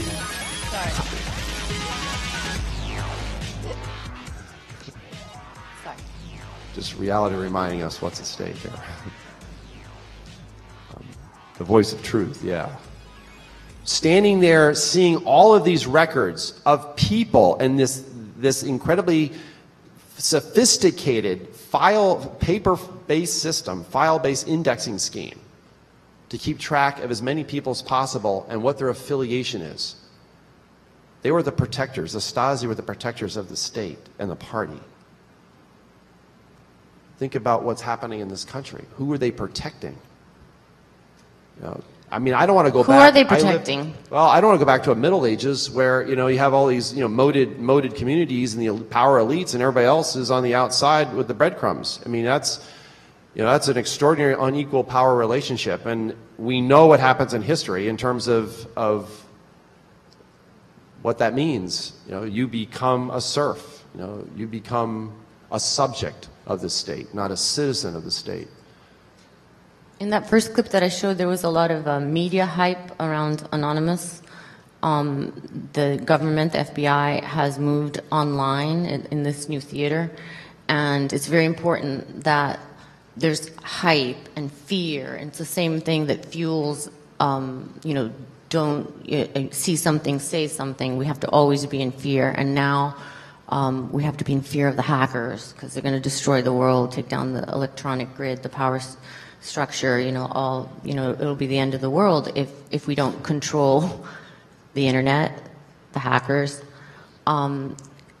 It seems like the way they're coming down on hackers is disproportionate to their violations of law. Look, they interviewed a former Stasi officer in an organization I was very familiar with from the Cold War. And they said it's naive to believe that all of this information is being collected on such a vast scale. It's simply being done so for the purpose of national security. It's not. It's being done in the name of national security. See, I've said national security has become the state religion. And the priests of the secret information, right, hold that and protect it. They interpret it. They don't let anybody into the inner sanctums. It really is that level. So why do they want to know everything? See, they've actually said why. When I was at NSA, General Hayden in executive session would say, we just need to own the net. We need to know what anybody is doing at any time, anywhere, under any circumstance. The only way they can do that is create a mass surveillance regime. That's the only way. And so by collecting it all as a Stasi, it's the equivalent of the Stasi model. In order to know everything, we have to collect it all. And these former Stasi officers have said they're going to use this for social control, because the fact that they have this much information means they can use it for other purposes. Bill Binney himself is called, there is this weird legal term called parallel construction, where you repurpose the intelligence. You collect it under the guise of national security and you repurpose it for law enforcement, which means you're in complete violation of due process because you have no probable cause. You're simply targeting everything. Well, if you target everything, that means you're simply making the haystack bigger. And I grew up on a farm. That's like cutting every field, all the hay, piling all the hay in the barn, and every straw becomes a needle. How do you find the needle? There is no needle to be found because the purpose was you're simply harvesting the data on an extraordinary scale because you need to know. And I said NSA is absolutely pathologically obsessed. Have any of you seen these shows about hoarders? About what? Hoarders. People where they can't even move in their own house, where they fill their homes up with all kinds of stuff. It's a psychological thing. It's somehow, if I get enough stuff around me, then that's me, right? And they keep projecting it, and they keep stuffing more stuff into their house until there's no room left. This is precisely the case with NSA, and I say this somewhat tongue-in-cheek. On the other hand, NSA was always a technical collection agency. So you can imagine the pathological response. They failed 9/11, although I recognize it was a trigger event, and there's a whole lot of things that they should have known about and didn't. Another part of my whistleblowing is we could have actually prevented 9/11. Truth be told, that's part of the real cover-up. But all this information is to compensate for the failure of not knowing. So as I was told by that lead attorney, we just need to get the data. It was always about the data. That somehow the data, so you can imagine if you're revealing the state secret of a mass surveillance regime where they just want access to all the data, or through your corporate partners. Yes. We can't forget the corporate partners. NSA cannot, or the FBI, or a number of other intel agencies, cannot do what they're doing without direct relationships and partnerships with the corporate side. Well, wasn't that part of the thin thread versus Stellar Wind Trailblazer? I mean, it was, because there was millions and millions and billions of dollars at stake with the contractors versus the very small, efficient NSA program. I was told by my immediate superior, who was the number 3 person that I reported to at NSA, who do I piss off? A dozen people on thin thread, or the hundreds and hundreds and billions and billions of dollars in contracts under what they called SIGINT programs? The answer was obvious. It didn't matter that thin thread fundamentally protected the sovereign rights of citizens no matter where they were, not just U.S. citizens, by the way. This is another meme that somehow U.S. citizens are superior to any other person or citizen in the world. I absolutely reject that notion. Period.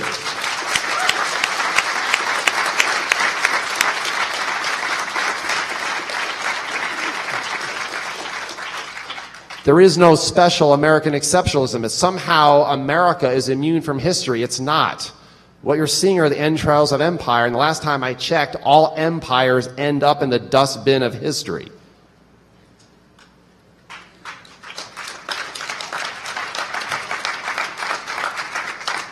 It's interesting that the press hasn't really focused very much on the Stratford reveals. We have at least 2 journalists here that have very much focused on it. Doug Lucas being one of them, Joe Fiondo, Del Cameron, well, several, but they're in smaller publications. But the Stratford reveals are just completely the most morally debased criminality that our government could participate in. Just to mention one of them was a Stratford email that was in that dump that Hammond was responsible for hacking into Stratford, said that the DEA had asked permission to assassinate El Chapo, the leader of the Sinaloa cartel. So can you imagine what would happen if the U.S. government was involved in assassinating a cartel leader? That would be the failed state. The border states would be turned into what's going on in the gang wars of Mexico. There's just one after another. I mean, that's just the one that comes to mind. But there was so much criminality to think. There's a woman in India, a Bhopal activist, that has an altar to Jeremy Hammond because she couldn't believe that he was in jail for 10 years when what he revealed was that Stratford was spying on the Bhopal activists for Dow Chemical so they could evade their responsibility for a spill that killed thousands of people. So it comes back to, like, yeah, he broke the law, but we're on the wrong side of every issue here. The government is. They should be praising him and castigating Stratford and the government, but that's not what's going on. I wanted to show one more clip because this is really, to me, one of the things that Thomas Drake says, that the hacktivist cases are very much about fundamentally First Amendment cases. To show this. Infamous computer hacker known by his alias Weave is a free man after more than a year behind bars. An appeals court has now overturned his conviction. So this case is at every step of the way, from the initial criminal complaint to my time in prison. It has always been about my speech, and they've wanted to silence me. They further punished me in prison and subjected me to conditions above and beyond any other of the prisoners at my facility because of my speech. They wanted me to disappear from public view and memory. It was inside the shoe. Inside the shoe.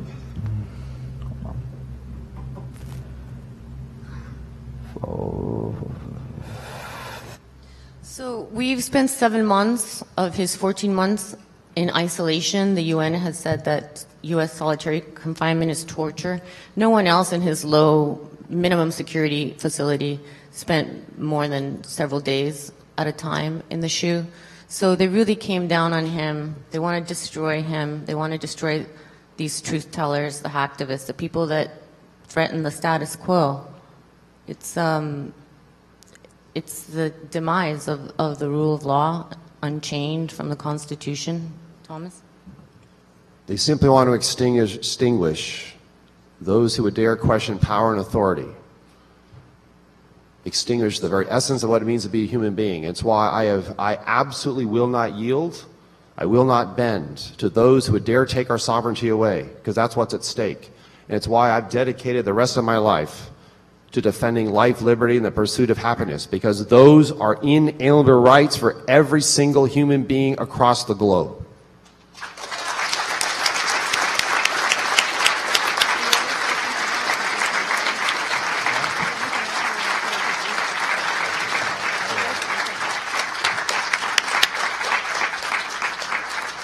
Thank you. It's an honor to have shared a stage with you.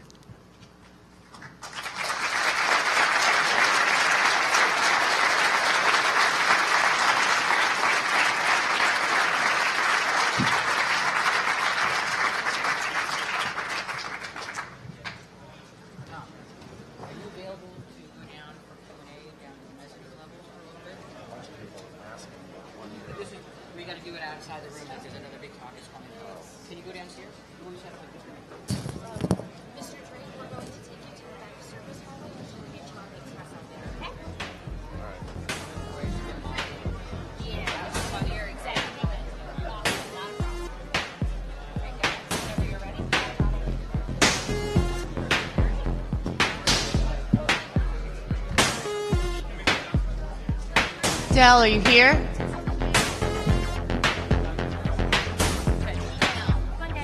We need another.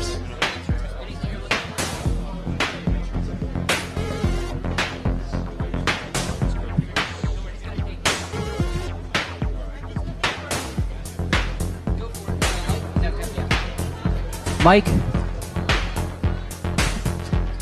I just want to say, everybody who just saw this talk, if you'd like to participate in a Q&A with Thomas Drake, downstairs in the mezzanine level near Radio Statler, he'll be available for Q&A. I think it's worthwhile, but not to detract from the upcoming talk. The press area, which is right near Radio Statler. We're going to ask for 2 more chairs? All right. Yeah, we have to compress it down even tighter. Can you guys, no, it's okay, because I should slide over the chair, because this is the main laptop, and I'm just going to tilt it towards whoever's speaking. Can you guys spread the public box around, just to video the chair? Yep. And what is the video feed? Is it VGA? All right, I can do that. Oh, there's an adapter already on it, all right. Yeah.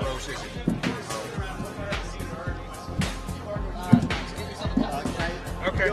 Yes. I am.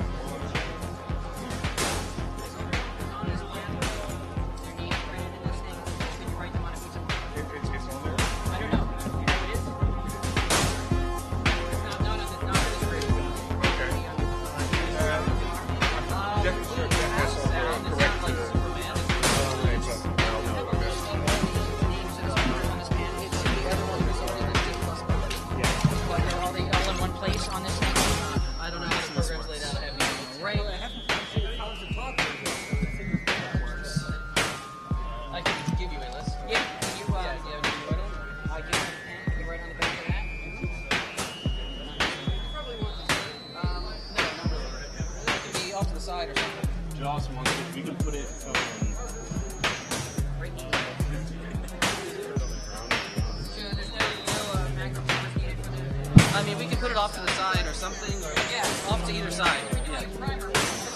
Yeah, but we have always talking about right here. This out of the way, maybe. Yeah, I'm ready phonetically.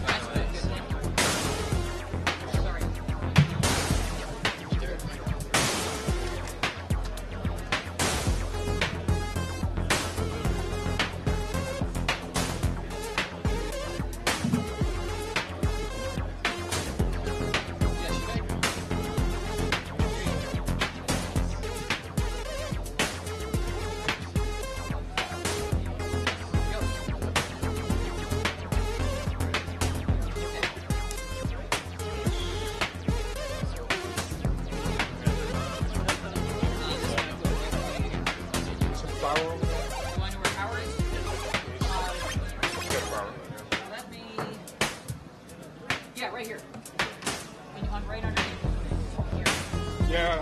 Something, but no.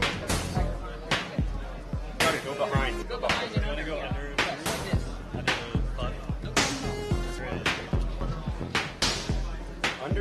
Underneath the table. Bear with us as we set up. Get your seats. We'll be set up in a moment. Thank you for waiting.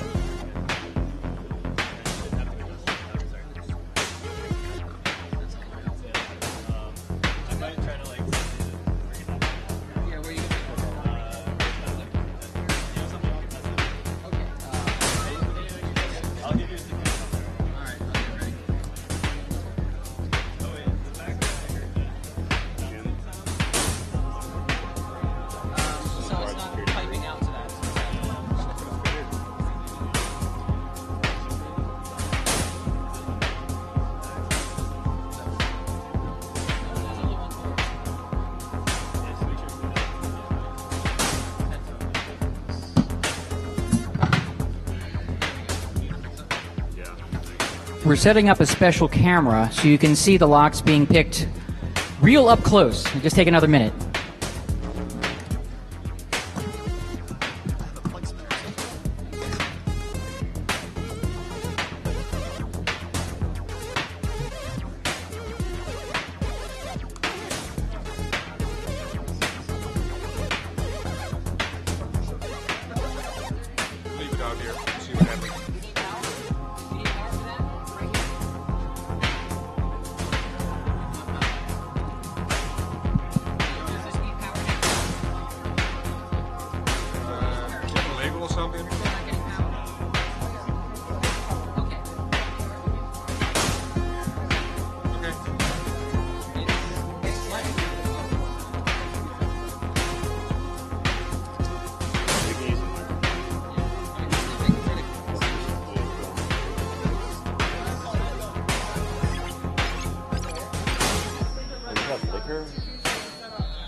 but I'll share it.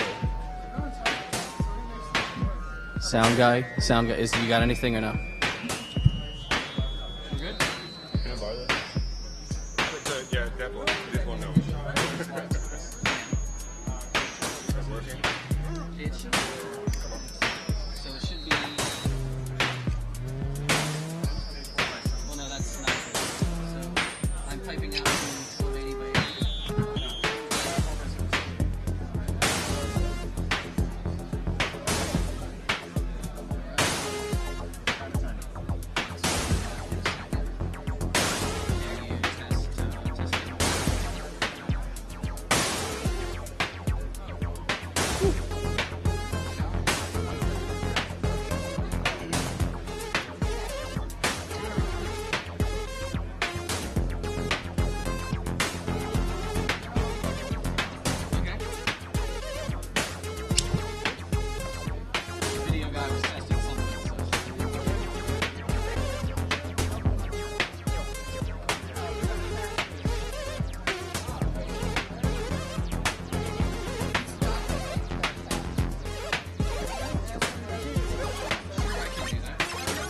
While you're waiting, please remember to have your cell phone ringers turned off. And along the aisles here, it doesn't seem like much of a crowd in the aisles, which is good. But just stay out of the fire lanes. Appreciate it. We have 6 times as much set up here because we have 6 panelists, a huge panel, a lot of information to cover about lockpicking, and we're just about set up.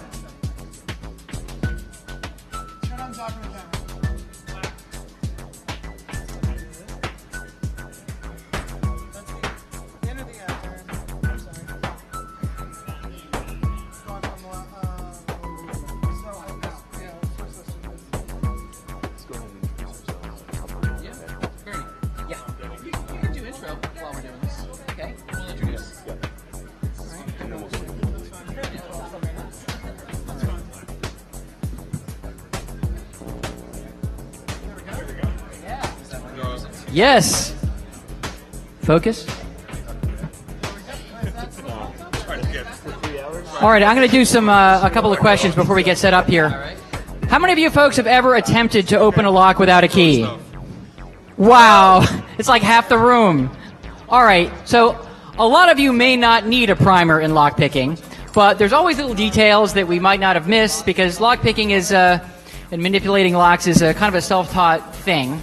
So people learn on their own, and other people may not have picked up something you picked up, or the other way around. So they're going to cover like a lot of little things that you may not have ever picked up on, and if you've never opened a lock without a key before, you're going to learn a whole lot more. So now we have all kinds of audio and video, and This one's already working. good. Are we good? Yeah, we're good. We're all great. right. All right, who's ready? Who's ready to have fun?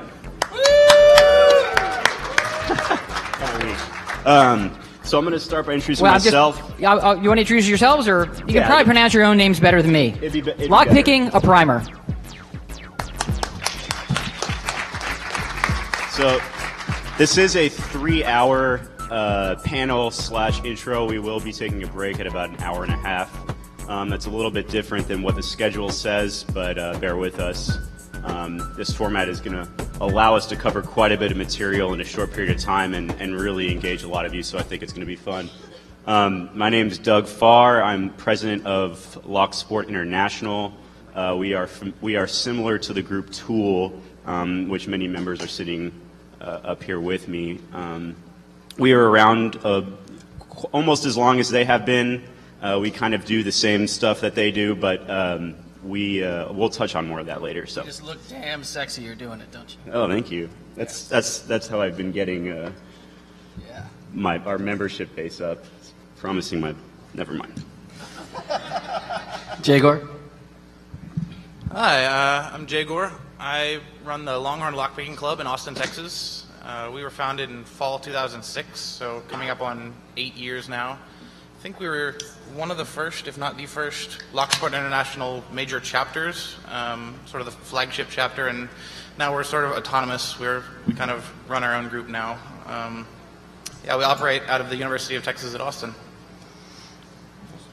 I'm Jos Weijers. I'm from the Netherlands. I'm a member of Tool NL. That's the original Tool. Starting of this year, I'm the vice president of that group. Ray? Hi, I'm Ray. I'm from the Sportsfreunde der Sperrtechnik. It's German's locksport group. I think the oldest locksport group in the world, founded 1997. And yeah, doing lockpicking for 20 years now. Sportsfreunde der Sperrtechnik. Yeah, it means sports friends of lockpicking, basically, in English.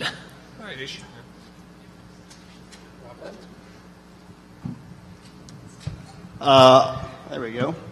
I'm Babak Javadi. I'm with the Open Organization of Lockpickers in the U.S. I was one of the co-founding board members for the current form of the organization that started back in 2006. Although we've had a number of additions and departures since then. Deviant, you want to? Sure. I'm Deviant. You may have seen me around. I'm also on the board of Tool. And yeah, I just kind of love talking about this. I love that every hope for a long time, it's been one of the first places that a lot of people saw lockpicking in the US. And consistently every time after that, they've had really good lockpicking talks. I think most of the people on this stage right now have been up here before in one form or another.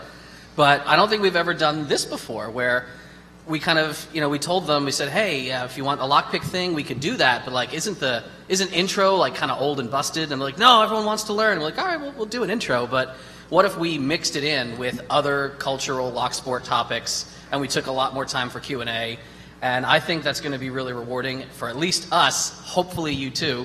So yeah, we're going to kind of kick it off here and go with, we're going to see how this rolls.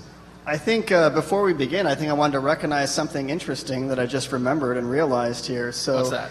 Modern lock sport as it exists in the United States today was kind of born here at Hope. I don't know if everyone has realized that before, but the original, the first Tool chapter before Tool was a big organization in the U.S. was started by a group of people in northern New Jersey, Eric Michaud and Mouse and a couple of others from the Princeton group, and they had been meeting, for some time before 2006. But in 2006, at Hope actually was when the current form of Tool in the U.S. was actually formally started. That was when we created the first board of directors for Tool, and so this is a really special experience for a lot of us, because this is kind of where it all started for us. This is where it started for me. Hope was my first hacker conference.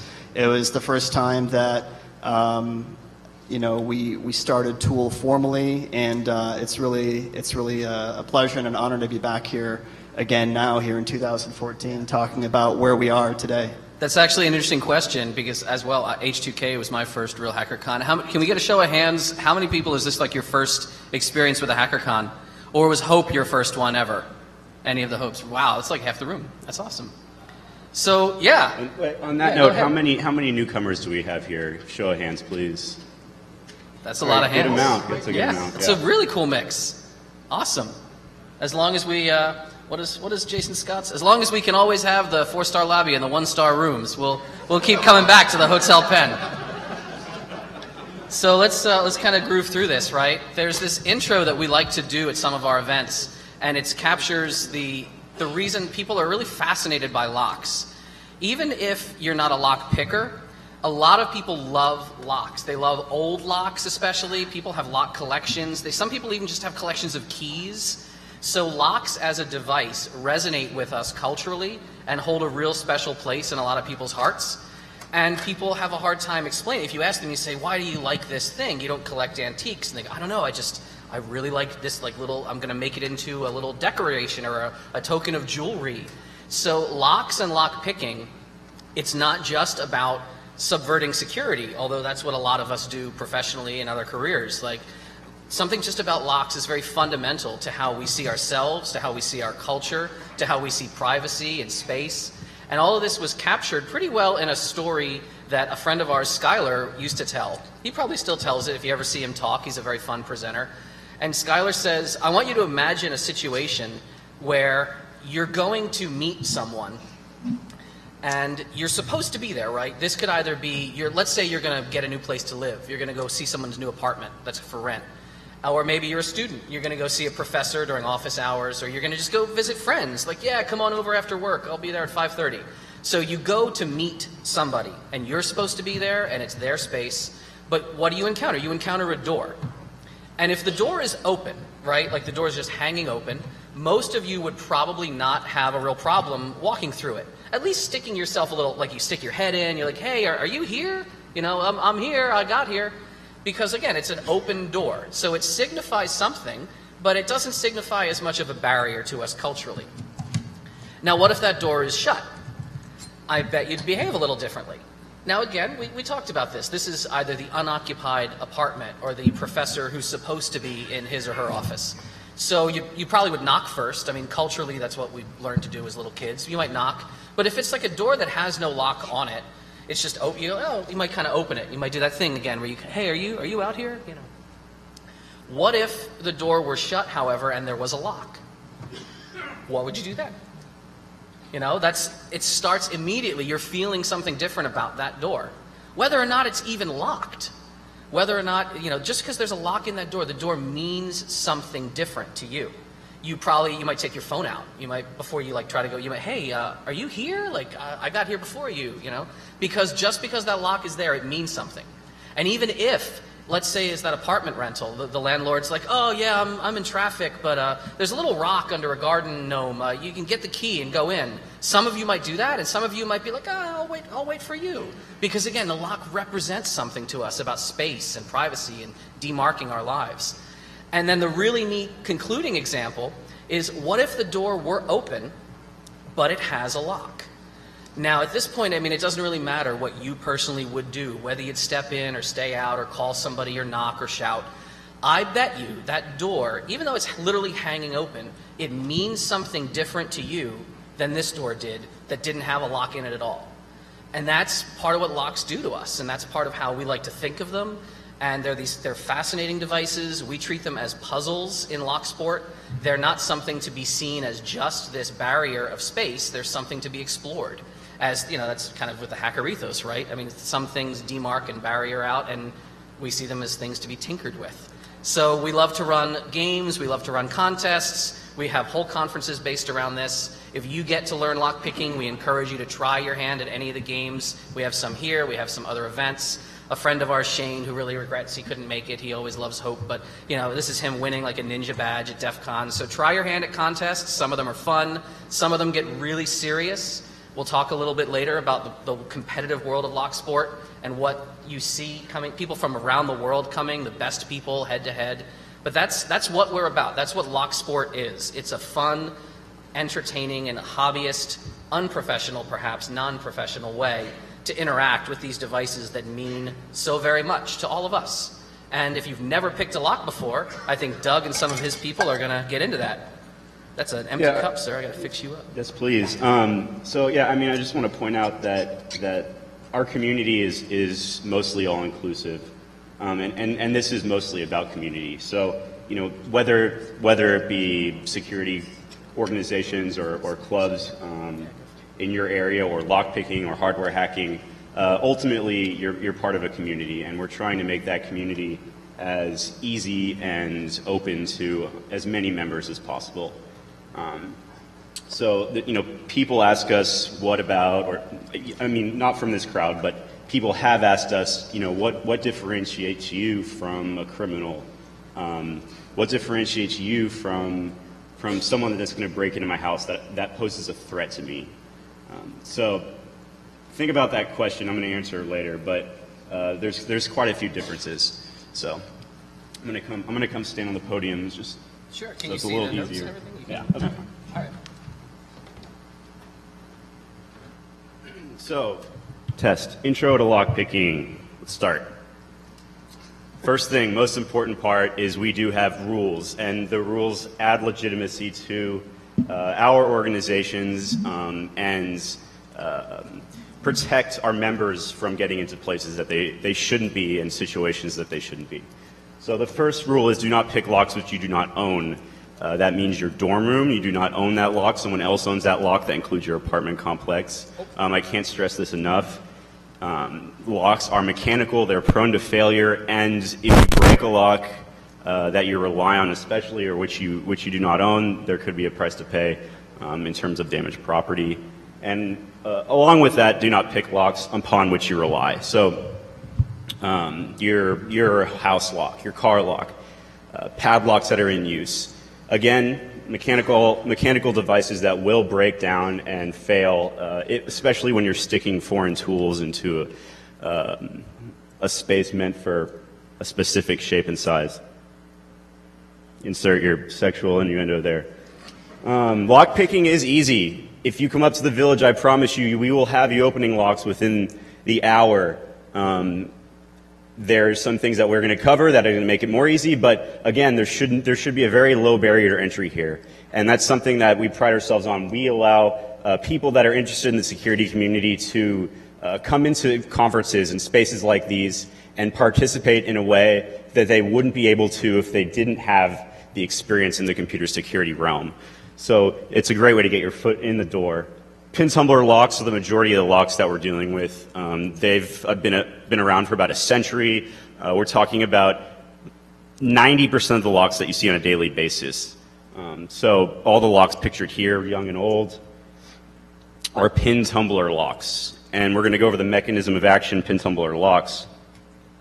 So some quick verbiage here. The lock itself, or the lock housing, it can also be called the cylinder, is the whole object on the screen. The plug is the yellow piece.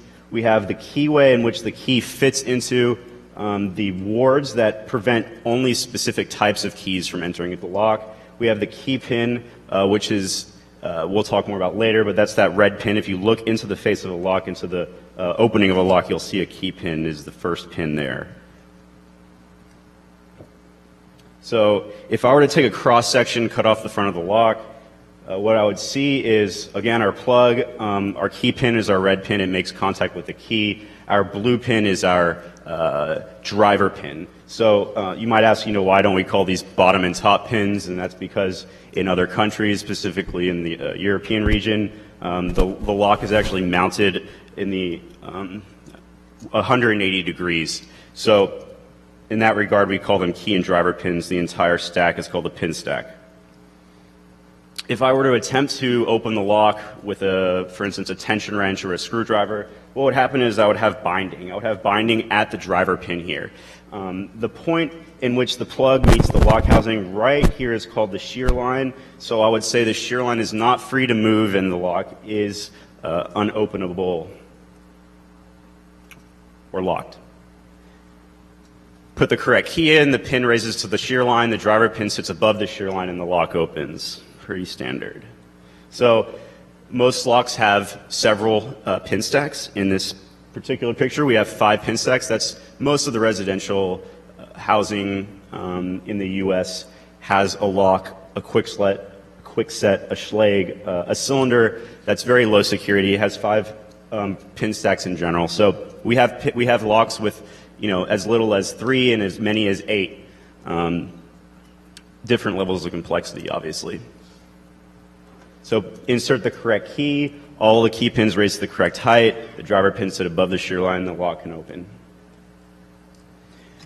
The cuts on the keys themselves is called the bitting.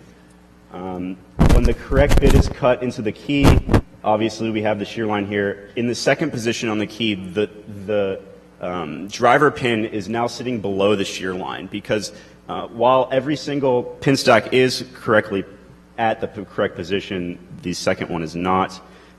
This is an example of that specific bit cut too high. Again, we're binding now at the key pin instead of the driver pin. In a perfect world, if we had very, very precise manufacturing processes, and the reason why we can pick and manipulate locks open with tools that may or may not resemble a key is due to the manufacturing deficiencies in the manufacturing process. So, while the assembly line is fairly accurate, for instance, the drill bit used to jig the hole might be a little dull on this run and a little less dull on this run. So, in a perfect world, if I were to draw a line down the center of the plug here, this is the plug removed from the lock, the yellow piece here, and now we're looking down onto it. What I would see in a perfect world was there would be no difference in if I were to draw a line down the center, all of the holes would align perfectly with that imaginary line that I just drew. Now, in the real world, we can see a close-up. This lock, this plug was taken out of a lock that was in very short use, but you can see very close up. There's material missing from some of the routed holes there, and they all have slightly different characteristics. So again, this is what allows us to manipulate locks open. If we look at the pins themselves, you can see there's some issues here with this pin. Material missing there. So we're dealing with a material that's very soft in general. Brass is what a lot of locks are made out of. It's not the only material, but brass in particular is soft and can deform over time and can deform through heat and obviously during the manufacturing process. So again, all of these characteristics add to our ability to manipulate locks. So if in this example, I draw a line down the center of the plug there. What I would see is maybe the second pin stack, or that is the fourth pin stack. The hole here has a delta between that imaginary line. The most there's a largest delta between the center and the and that hole. So what happens is the cylinder, excuse me, the plug will, while it's turning, will bind at a specific pin, and usually it's only a single pin. So what happens is we put our pick in, we feel around into the lock, we find the specific pin stack that is the most difficult to move, that has the most pressure, that has the most binding pressure from the lock. It'll make more sense in a bit, and we move that particular pin up to the point where it picks, and we move on to the next one. So for instance, if I had a tension wrench inside the lock, I'm applying tension, and I move that specific pin that's binding up, what you'll see is the lock will turn maybe a little bit, maybe 1/10 of a degree, something very minute but noticeable, and then we'll move on to the next pin. So that process in general, kind of the essence of lock picking is being able to identify the binding pin, picking the binding pin, and then knowing that you've picked the binding pin. And this may be something that you can actually use all of your senses for. You can use sight. You may hear a clicking. Like I said, you might see the lock rotate 1/10 of a degree. So that's really the essence of the lock picking process. And obviously there's quite a bit more to learn, but with this basic knowledge set, you should be able to open most locks that you see on a daily basis, and that's not an understatement. So, do we want to put our money where our mouth is and switch? Absolutely, yeah. We'll stop listening to me talk for a minute. Let's get some demonstrations here. By all means. So we'll have Babak and I. You've got a microphone. You can talk this through a little better here. All right. So while Dave here tries to pick this lock, you'll notice that we've got a couple tools here. These are all tools from our current pick set that we have down the Lockpick Village, but already open. All right, so I can just stop talking, I guess. No, you're going to keep going? Okay, good. So what's the most important thing with lockpicking, as many of you probably already know, is to find the right tensioner, to find the right turning tool. What you really want is a turning tool that really bites into the keyway. So for example... Open! Yeah, you got a cock and balls. Open! No one noticed that you picked the lock. So what you want is you want the thickest turning tool that actually fits in the keyway, so the less slop there is, the better feedback you get from the lock cylinder. And what that allows you to do, what Dave is doing here, is as he's applying very light pressure, very light turning pressure to the plug, he's able to feel, both in the turning tool and in the pick tool, how those pins inside the lock are behaving. So you can feel when a pin is dragging more, you can feel the grittiness of the pin, you can feel the grinding, you can feel when there's more tension or pressure against certain other pins. Yeah, you'll see in a minute on the slides as Doug keeps talking what I'm representing here. Just really light pressure. This bad. No. So a very common question is, well, that's great, light pressure. What what the hell does that mean? Can you quantify that? Can you give me anything actionable, anything useful? Imagine pressing a key on a modern laptop keyboard, on a membrane keyboard. You don't require a lot of pressure to actually depress that key. That's about as much pressure you're going to be using when picking a lock, which is not very intuitive. If you apply more, what happens is the pins begin binding up more than they otherwise would, and it'll be very difficult to overcome that friction. So if you apply too much pressure, it's very difficult to pick the lock. And if you don't apply enough pressure, then you have a situation where you can't feel the binding pins. So very, very light pressure is really the key here. Doug, tell them about what happens if they push too far. If you push too far, hilarious. If you apply too much tension, what's going to happen is you're going to overset a pin. In this particular slide, what you're going to see is the key pin going up too high, basically going up into the cylinder or into this part of the lock, which is called the Bible. Let's wait for that animation. There we go. And it's going to get stuck, and that's oversetting or overlifting a pin in the pin stack. It may be hard to realize that you're doing that at first. Like, you know, obviously you're not going to be looking at the side of the lock when you're picking it. Or I think it was Josh Nekreb from Lockpicking 101 said once, lockpicking is like solving puzzles in the dark. So there's a lot of visual representation going on. You know, it's not a sight-full-based activity. So if that does happen, what we're going to do is we're going to release tension on the lock, we're going to reset the lock, and then we're going to start over. I like to tell beginners in particular, if you haven't picked the lock within 20, 30, 40 seconds, you should probably reset the lock and start over. If it's an easier lock. I mean, not every lock is going to open in 20, 30, 40 seconds. For beginners. For me, at least. This is why I love the idea of this panel, because our whole deal was like sniping at each other on shit we disagree on. Just like some of us are just every time you say the word tension, I'm like dying. Oh. Those of us who are sticklers, tension is attractive force, and like it's turning pressure, turning tool. Okay, we'll use torque from now on to make the even happy. That sounds too bad. But for you guys that want to come on down to Lockpick Village later and try, don't use that 30-second benchmark as a oh no, I can't open it in 30 seconds. I'm terrible. Well, if our staff doesn't open the lock in 30 seconds, you can like throw those little black rockets at us. Well, there's other things you can blame on the lock if it's not opening in 30 seconds, so you'll learn to do that as well. Sage advice: if it doesn't open in 30 seconds, blame the lock. What was the name of the book? That's how he's made it this far. Oh yeah, Tobias's book was open in 30 seconds. So yeah, right. That's the standard, right? Anyways, what other tools we got? Other tools. Let's keep going. So there's another method of opening locks called the raking method. Not something we generally teach, but it is kind of a brute force method of opening a lock, and more of a random method. It can have technique. It's not all random. Yeah, I teach this all the time. It's way easier. I don't teach it.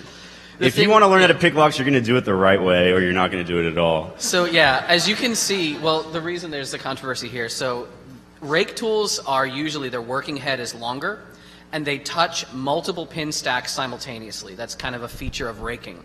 So it doesn't lend itself to a deliberate finesse process of I'm touching this pin. What do I feel under this pin? It's literally just scrub, scrub, scrub, scrub, scrub, and open. And for all of the freaking like nerdy people in the room, someone who saw it once, they saw like lifting, and it's we're picking, it took a while, and then they saw raking, and they were like, we're blowing through everything. Like I was raking some of those earlier, and they're like, oh, so raking is more powerful. And I said, no, not more powerful, just more seductive. So it is raping. No, that's what it looks like. My analogy is not good. A rake it's basically like an automatic transmission, and a lifting pick, a hooking pick, it's like a stick shift. This is another good show of hands question for this room, because it's not like your usual crowd of people in this country anymore. How many people can drive a stick shift in this room? There you go. So if you learned to drive a car and you learned on a stick shift, we got the camera? Oh well. If you learned on a stick shift, you can always get behind the wheel of an automatic if like your buddy's drunk at a party and you gotta drive it home. But if you learned on an automatic and then you get behind the wheel of someone's car and you're like, why are there 3 pedals? Like, it kind of screws you up. So we encourage, as Doug would say, we encourage people to try the finesse technique and to learn good pick discipline first with lifting. Then, like Babak and I, we own a pen testing company. Like, how many times do we start with raking? Always, all of the times. Because I want to get in the door before the guard comes around the corner. Right. And so if Same with competition, everybody will start off. Of course, absolutely. Even in our championships at at LockCon and at other events, everyone starts with raking. A couple swipes with raking first. He's like shaking his head. The thing is, though, if you waste the time, if you waste your time raking, I'm going to talk over Doug right now. Jagor, tell me, how far did raking get me in the competition at LockCon last year? So last year you did pretty good. I did pretty good. Sixth in the world, I think. In our competition. Obviously, not everyone in the world would come to our competition. That gets an applause right there, honestly. We did.